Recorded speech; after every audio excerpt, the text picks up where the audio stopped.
welcome to my channel. First and foremost, I want to say that they are pretty loud downstairs. Today is one of the finals in basketball, and you know how that go with the boys.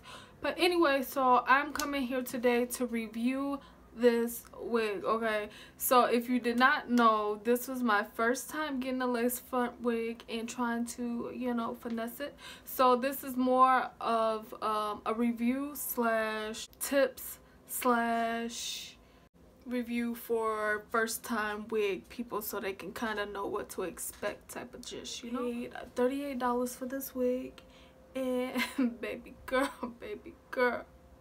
okay, my alter ego came when I found this wig. I became ginger. Okay, that's how much I love this wig. I didn't just name the wig, like I named my personality when I put this motherfucker on. So right now you are speaking to Ginger, baby. Okay, this is not Talisahhh, this is Ginger.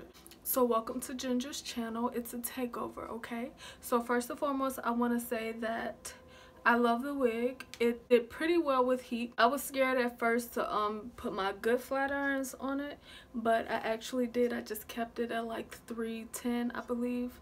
That's what it was, and it took really well. It didn't burn or anything like that. I've straightened it probably 2 times since I've had it. It's a synthetic wig, and I slept on it twice.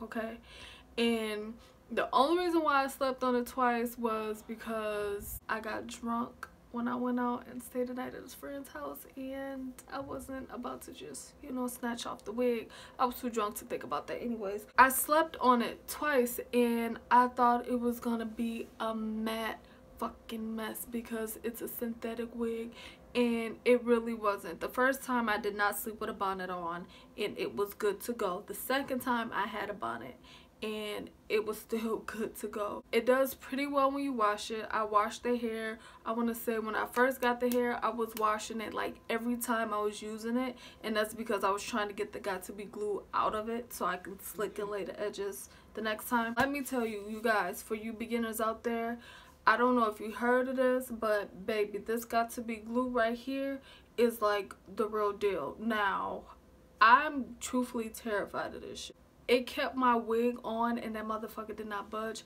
I'm scared of it because I glued down a cap with this stuff on, and I felt like I was gonna rip out my freaking edges trying to get it off, but I just massaged it in with some shampoo and conditioner, and it came right out. But back onto the wig, you know, I was getting off topic. So it did pretty good with heat. It did pretty good when I slept on it the 2 days, and there's no shedding at all, like whatsoever. I haven't had any shedding, probably when I just brushed through it, but even then it's none that I've noticed so far, honestly. And that probably has been a little bit when I like brushed through it, but I haven't noticed anything. So there's no tangling, and I'm pretty sure the only reason why there isn't any tangling is just because I cut it really short. I love the wig, you guys. If you guys are thinking about buying this wig, I love it. It is definitely worth the $38. Now on to the beginner part. Okay, what I have learned with trying to finesse a wig for your first time is plucking takes time. It really does. I know they say it takes time when I be watching the videos, but it really does take time. But the thing that basically keeps me going is that you can actually see the difference. And what I recommend is that you don't pluck directly like at the beginning of the hairline. You kind of like go behind that and pluck it. And another thing is, if you don't have a mannequin head and you're trying to cut your wig, go get a mannequin head, because it was so hard for me, you guys, to cut this wig without one. I finessed the shit out of a mannequin head. I took some newspaper, balled it up, wrapped the plastic bag around it, stuck it on top of a box, a small box like this, so that the newspaper would basically sit on top of it, and I had to put my wig on there to cut. There's these little straps in the back, and if you do not have a mannequin head, I would not recommend that you strap these on and then cut your hair, because it's gonna look uneven. So my hair is pretty even right now, but if I was to strap the straps on, it's gonna be thrown off. It's gonna look uneven, and I did not notice that until it was almost too late. But thank God I did not cut too much off. Do not strap the straps if you do not have a mannequin. And another thing for us beginners out there, when you cut your baby hairs, do not cut them too thick. I think that's what my problem is. Like, I feel like my wig looks okay, but I feel like I can do better because I feel like it kind of still look wiggish. And I've concluded that's because I cut my baby hairs too thick. When I first cut them and laid them, you know, they was nice and thin and it was coming through and, you know, it was looking real good. But then I washed the wig and then I put it back on to lay the edges. And I couldn't get them to lay right. So I'm like, you know what? Let me just cut this and cut that and cut this.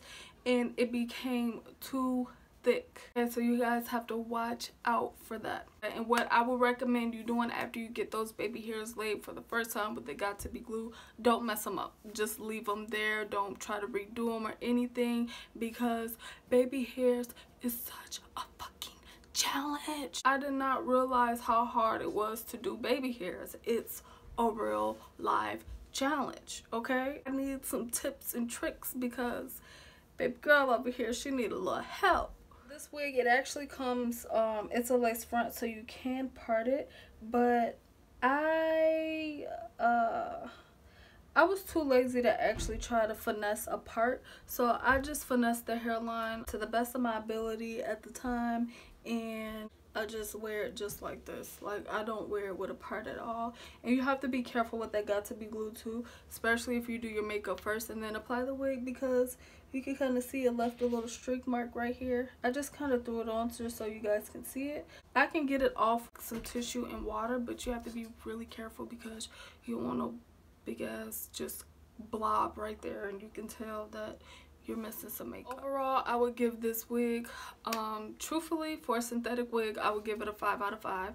I don't have any issues. The only issues that I have with the wig is something that I have to learn how to do, and I have to change, like the baby hairs and cutting a wig without a mannequin. Best believe I'm gonna get a mannequin for my next wig because I ain't got time. And I would definitely order from them again. I got so many compliments on the hair, you guys. It's like, you know.